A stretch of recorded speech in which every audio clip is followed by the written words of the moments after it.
I don't think free speech is a right among other rights. I don't think there's any difference between free speech and thought.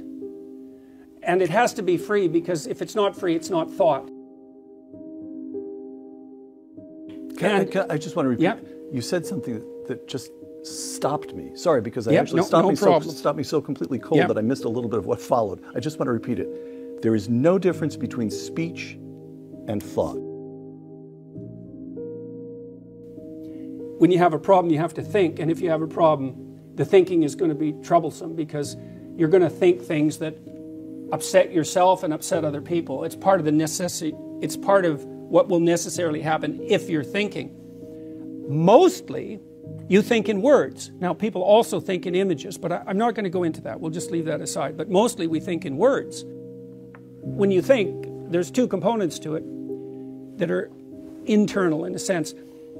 When you think, you have a problem, so you ask yourself a question, and then answers appear in the theater of your imagination, generally verbally. So that'd be like the revelatory element of thought. And that's very much prayer-like in some fundamental sense, because it's very mysterious, you know, the fact that you can pose yourself a question and then you can generate answers. It's like, well, why did you have the question if you can generate the answers? If the answers are just there, you have to divide yourself in some sense into two avatars that are oppositional, and then you have to allow yourself to be the battle space between them. And people have to be trained to do that. That's what universities are supposed to do. It's really hard. What people generally do instead of that is talk to other people.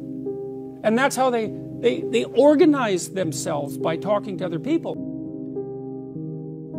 You have a right to free speech because the entirety of society depends for its ability to adapt to the changing horizon of the future on the free thought of the individuals who compose it. It's like a free market. In some sense, it's a free market argument in relationship to thought.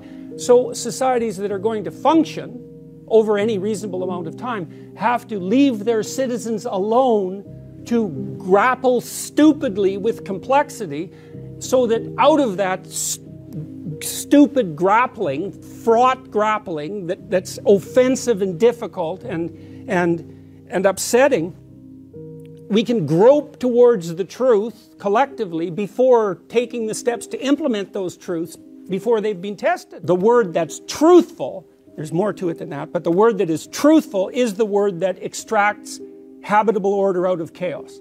And that's what characterizes human beings, that capability. And I think, yeah,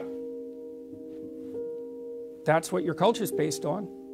So you might say, I don't believe that. It's like, fair enough, say what you want, but try